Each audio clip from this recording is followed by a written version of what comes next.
لا إله إلا الله لا إله إلا الله محمد رسول الله محمد رسول الله نحمده ونصلي على رسوله الكريم اما بعد فاعوذ بالله من الشيطان الرجيم بسم الله الرحمن الرحيم رب اشرح لي صدري ويسر لي امري واحلل عقدة من لساني يفقهوا قولي رب زدني علما اللهم فقهنا في الدين رب يسر ولا تعسر وتمم بالخير آمین یا رب العالمین۔ السلام علیکم ورحمۃ اللہ وبرکاتہ۔ جی میری پیاری بہنوں، تو ہم بات کر رہے تھے شرک کی تعریف اور اس کی اقسام کے بارے میں، تو وہی ابھی بات جاری رہے گی اس ایپیسوڈ میں۔ سب سے پہلے ہم قرآن پاک کی آیت نمبر 41 سورۃ العنکبوت پڑھ لیتے ہیں۔ اللہ سبحانہ تعالیٰ فرماتے ہیں مثل الذین اتخذوا من دون اللہ اولیاء کمثل العنکبوت اتخذت بیتا وَإِنَّ أَوْهَنَ الْبُيُوتِ لَبَيْتُ الْعَنْكَبُوتِ لَوْ كَانُوا يَعْلَمُونَ۔ فرمایا جن لوگوں نے اللہ سبحانہ تعالیٰ کو چھوڑ کر دوسرے سرپرست بنا لیے ہیں، ان کی مثال مکڑی جیسی ہے جو اپنا ایک گھر بناتی ہے، اور سب گھروں سے زیادہ کمزور گھر مکڑی کا ہی ہوتا ہے۔ کاش یہ لوگ اس حقیقت کو جانتے، یعنی جس طرح مکڑی کا جالا یعنی اس کا گھر نہایت بودا، کمزور اور ناپائیدار ہوتا ہے، ہاتھ کے ادنا سے اشارے سے وہ نابود ہو جاتا ہے، ٹوٹ جاتا ہے۔ تو یہی مثال ان لوگوں کی ہے جو اللہ سبحانہ تعالیٰ کے سوا دوسروں کو اپنا معبود بناتے ہیں، حاجت روا اور مشکل کشا سمجھتے ہیں۔ تو ان کے عمل بالکل ایسے ہی ہیں جیسے مکڑی کا گھر ہو، اشارے سے ٹوٹ جاتا ہو، یعنی ادھر انہوں نے شرک کیا، ادھر ان کے سارے عمل نیک عمل برباد ہو گئے، ان کے ان عمل کا کوئی فائدہ ہی نہ ان کو ہوا، اور غیر اللہ کے سہارے رہنا ایسا ہی ہے جیسے کہ مکڑی کا گھر ہو، کیونکہ یہ لوگ، یہ بت جن کا وہ شرک کرتے ہیں، اگر یہ پائیدار یا نفع بخش ہوتے تو یہ معبود گزشتہ اقوام کو تباہی سے بچا لیتے، لیکن پوری کی پوری مخلوق نے دیکھ لیا کہ وہ انہیں نہیں بچا سکے۔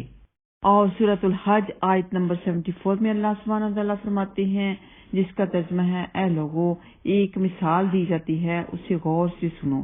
اللہ سبحانہ تعالیٰ کو چھوڑ کر جن معبودوں کو تم پکارتے ہو وہ سب مل کر ایک مکھی بھی پیدا نہیں کر سکتے، بلکہ مکھی اگر ان سے کوئی چیز چھین لے جائے تو وہ اسے چھڑا بھی نہیں سکتے۔ مدد چاہنے والے بھی کمزور اور جن سے مدد چاہی جاتی ہے وہ بھی کمزور۔ ان لوگوں نے اللہ سبحانہ تعالیٰ کی قدر ہی نہیں پہچانی جیسا کہ اس کے پہچاننے کا حق تھا۔ حقیقت یہ ہے کہ قوت اور عزت والا تو اللہ ہی ہے، تو ان کے فیک معبود نہ ان کی مدد کر سکتے ہیں اور نہ وہ خود کی مدد کر سکتے ہیں۔ ایک مکھی تک نہیں پیدا کر سکتے جن کو وہ لوگ اپنا معبود مانتے ہیں، اپنا حاجت روا مانتے ہیں، ان کی پوجا کرنے میں، ان کی عبادت کرنے میں اپنا ٹائم ویسٹ کر رہے ہیں۔ تو اللہ سبحانہ تعالیٰ فرماتے ہیں کہ وہ بھی کمزور، اور جن لوگوں نے ان کی عبادت کی وہ بھی کمزور۔ اللہ سبحانہ تعالیٰ نے اپنی وحدانیت کے بارے میں قرآن پاک میں جگہ جگہ ارشاد فرمایا ہے، ایسے لوگوں کو بار بار الرٹ کیا ہے کہ باطل بتوں کی پوجا مت کرو، صرف اللہ کو مانو، اللہ کو ایک مانو۔ اللہ سبحانہ تعالیٰ نے اپنے انبیاء اکرام کو بھیجا، صحیفے بھیجے، صحیفوں میں بار بار ان کو الرٹ کیا، لیکن ان کے اوپر کوئی اثر تک نہیں ہوا، مثالیں دے دے کر سمجھایا۔ اور سورۃ الرعد آیت نمبر 14 میں اللہ سبحانہ تعالیٰ فرماتے ہیں وَالَّذِينَ يَدْعُونَ مِن دُونِهِ لَا يَسْتَجِيبُونَ لَهُم بِشَيْءٍ إِلَّا كَبَاسِطِ كَفَّيْهِ إِلَى الْمَاءِ لِيَبْلُغَ فَاهُ وَمَا هُوَ بِبَالِغِهِ وَمَا دُعَاءُ الْكَافِرِينَ إِلَّا فِي ضَلَالٍ۔ فرمایا اللہ سبحانہ تعالیٰ کو چھوڑ کر جنہیں یہ مشرک پکار رہے ہیں وہ ان کی دعاؤں کا کوئی جواب نہیں دے سکتے۔ انہیں پکارنا تو ایسے ہی ہے جیسے کوئی شخص پانی کی طرف ہاتھ پھیلا کر اس سے درخواست کرے، کہ تو میرے منہ تک پہنچ جا، حالانکہ پانی اس تک نہیں پہنچنے والا۔ بس اسی طرح کافروں کی دعائیں بیکار جانے والی ہیں۔ کتنی پیاری اللہ سبحانہ تعالیٰ نے مثال دی ہے، لیکن ایسی مثالیں ان پر اثر کرتی ہیں جو غور و فکر کرتے ہیں، اپنی اصلاح کرنا چاہتے ہیں، لیکن جو اپنی اصلاح ہی نہیں کرنا چاہتے تو ان کے اوپر ایسی مثالوں کا کوئی اثر نہیں ہونے والا۔ خوف اور امید کے وقت اسی ایک اللہ کو پکارنا صحیح ہے، کیونکہ وہی ہر ایک کی پکار سنتا ہے اور قبول فرماتا ہے، اور اسی کی دعوت حق ہے، اسی کی عبادت کرنا حق ہے اور صحیح ہے۔ اس کے سوا کوئی عبادت کا مستحق نہیں، کیونکہ کائنات کا خالق، مالک اور مدبر صرف اللہ سبحانہ تعالیٰ ہی ہے۔ اس لیے عبادت صرف اور صرف اسی کی کرنی چاہیے، اسی کا حق ہے۔ تو اتنی پیاری مثال کی وضاحت بھی کر دوں کہ ان کی مثال ایسی ہے جیسے کوئی شخص دور سے پانی کی طرف اپنی دونوں ہتھیلیاں پھیلا کر پانی سے کہے کہ تو میرے منہ تک آ جا، تو وہ نہیں آنے والا۔ ظاہر سی بات ہے، وہ کیسے آ سکے گا؟ اسے تو پتہ ہی نہیں کہ ہتھیلیاں پھیلانے والے کی حاجت کیا ہے، اور نہ اسے یہ پتہ ہے کہ وہ مجھ سے اپنے منہ تک پہنچنے کا مطالبہ کر رہا ہے، اور نہ اس میں یہ قدرت ہے کہ وہ اپنی جگہ سے حرکت کر کے اس کے ہاتھ یا منہ تک پہنچ جائے۔ اسی طرح یہ مشرک اللہ سبحانہ تعالیٰ کے سوا جن کی عبادت کرتے ہیں، جن کو پکارتے ہیں، انہیں نہ یہ پتہ ہے کہ کوئی انہیں پکار رہا ہے اور اس کی فلاں حاجت ہے، اور نہ اس حاجت روائی کی ان میں قدرت ہی ہے، اور بے فائدہ بھی ہے، کیونکہ اس سے ان کو کوئی نفع نہیں پہنچنے والا۔ وہ اپنی پوری زندگی ہی کیوں نہ لگا دیں، کوئی نفع نہیں ملنے والا، کیونکہ وہ تو بے جان ہے جن کو پکارا جا رہا ہے۔ وہ تو اس بات پر بھی نہیں قادر کہ اپنی جگہ سے ہل کر دوسری جگہ جا کے اپنا ٹھکانہ بنا لیں، جن سے وہ خود کو بیکار میں ہی جڑے ہوئے ہیں۔ ایک اور اللہ سبحانہ تعالیٰ مثال بیان کر رہے ہیں جو کہ سورۃ الزمر آیت نمبر 29 میں ہے۔ فرمایا ضرب اللہ مثلا رجلا فیہ شرکاء متشاکسون ورجلا سلما لرجل هل يستویان مثلا الحمد للہ بل اکثرهم لا یعلمون۔ کہ اللہ سبحانہ تعالیٰ ایک مثال دیتا ہے، ایک غلام تو وہ ہے جس کے مالک ہونے میں بہت سے آپس میں ضد رکھنے والے ساجی ہیں، اور دوسرا وہ شخص جو صرف ایک ہی غلام ہے۔ تو اسی طرح وہ مشرک جو اللہ سبحانہ تعالیٰ کے ساتھ دوسروں کو معبود بناتا ہے، اس کے بہت سے معبود ہیں، ان کی عبادت کرتا ہے، اور وہ مخلص مومن جو صرف اور صرف ایک اللہ سبحانہ تعالیٰ کی عبادت کرتا ہے، اس کے ساتھ کسی کو شریک نہیں ٹھہراتا، ہرگز برابر نہیں ہو سکتے۔ زیادہ سکون میں وہ انسان ہے جو صرف ایک اللہ کی عبادت کرتا ہے، اس کا صرف ایک اللہ ہے، اور جو دوسرا انسان ہے اس کے کئی معبود ہیں تو ان کی عبادت کرتا ہے۔ اس نے یہاں بھی جا کے عبادت کرنی ہے، وہاں بھی جا کے دوسرے معبود کے پاس بھی جا کے کرنی ہے، تیسرے معبود کے پاس بھی جا کے کرنی ہے۔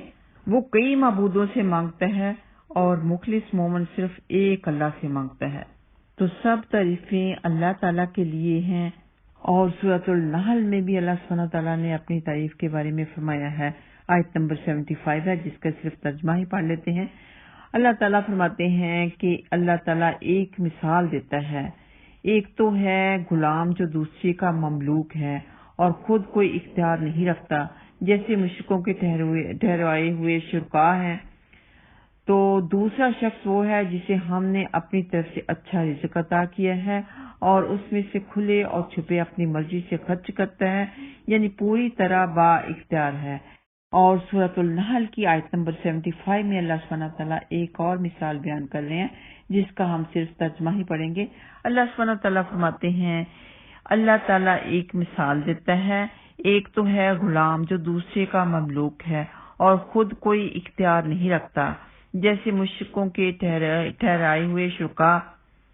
دوسرا شخص وہ ہے جسے ہم نے اپنی طرف سے اچھا رزق عطا کیا ہے، اور اس میں سے وہ کھلے اور چھپے اپنی مرضی سے خرچ کرتا ہے، یعنی پوری طرح با اختیار ہے۔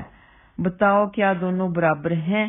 الحمدللہ ہرگز نہیں، مگر اکثر لوگ نہیں جانتے۔ تو اس سے مراد غلام اور آزاد کی بھی ہو سکتی ہے کہ کہ پہلا شخص غلام اور دوسرا شخص آزاد، یہ دونوں برابر نہیں ہو سکتے، اور بعض کے مطابق یہ مومن اور کافر کی مثال ہے کہ پہلا کافر اور دوسرا مومن، یہ دونوں ہرگز برابر نہیں ہو سکتے۔ اور بعض کے نزدیک یہ اللہ سبحانہ تعالیٰ اور اسلام یعنی معبودان باطلہ کی مثال ہے، پہلے سے مراد اسلام اور دوسرے سے مراد اللہ سبحانہ تعالیٰ ہے کہ یہ دونوں برابر نہیں ہو سکتے۔ تو جو زیادہ مطلب سمجھ میں آتا ہے وہ غلام اور آزاد ہو سکتا ہے، کیونکہ باوجود اس کے کہ دونوں انسان ہیں، دونوں اللہ سبحانہ تعالیٰ کی مخلوق ہیں، کیونکہ اور بھی بہت سی چیزیں دونوں کے درمیان مشترکہ ہیں، اس کے باوجود رتبہ اور شرف و فضل اور منزلت میں دونوں کو برابر نہیں سمجھتے۔ تو اللہ سبحانہ تعالیٰ اور پتھر کی ایک مورتی یا قبر کی ڈھیری، یہ دونوں کس طرح برابر ہو سکتے ہیں؟ یعنی جس طرح غلام اور آزاد دونوں کا رتبہ برابر کا نہیں ہے، اسی طرح اللہ سبحانہ تعالیٰ اور پتھر کی مورتیوں کا رتبہ برابر کا ہرگز نہیں ہو سکتا۔ تو میری پیاری بہنوں، لیکچر کیونکہ کافی لمبا ہو رہا ہے تو یہاں پر ہی ہم توحید کے مسائل ایپیسوڈ 15 کا اختتام کریں گے۔ انشاءاللہ تعالی 16 میں بھی قرآن کی روشنی میں شرک کے بارے میں پڑھیں گے، اور اس کے بعد ہمارا آخری لیکچر ہوگا شرک اصغر کے مسائل کے اوپر انشاءاللہ تعالی۔ یہ سارے لیکچرز آپ ایک کورس سمجھ لیں کہ آپ نے یہ کورس ضرور کرنا ہے، تو جو کوئی اچھی طرح سے ان کو پڑھے گا، سنے گا، تو انشاءاللہ تعالی عمل میں بھی ضرور لے کے آئے گا اور پتہ رہے گا کہ توحید کیا ہے، شرک اصغر، شرک اکبر کیا ہے، کس طرح ہم نے صرف اور صرف اللہ سبحانہ تعالیٰ ہی کی عبادت کرنی ہے، اپنی زندگی کو، اپنی اولادوں کی زندگیوں کو شرک اصغر سے اور شرک اکبر سے بچانا ہے۔ اللہ سبحانہ تعالیٰ سب کی حفاظت فرمائے، آمین یا رب العالمین۔ وآخر دعوانا ان الحمدللہ رب العالمین۔ السلام علیکم ورحمۃ اللہ وبرکاتہ۔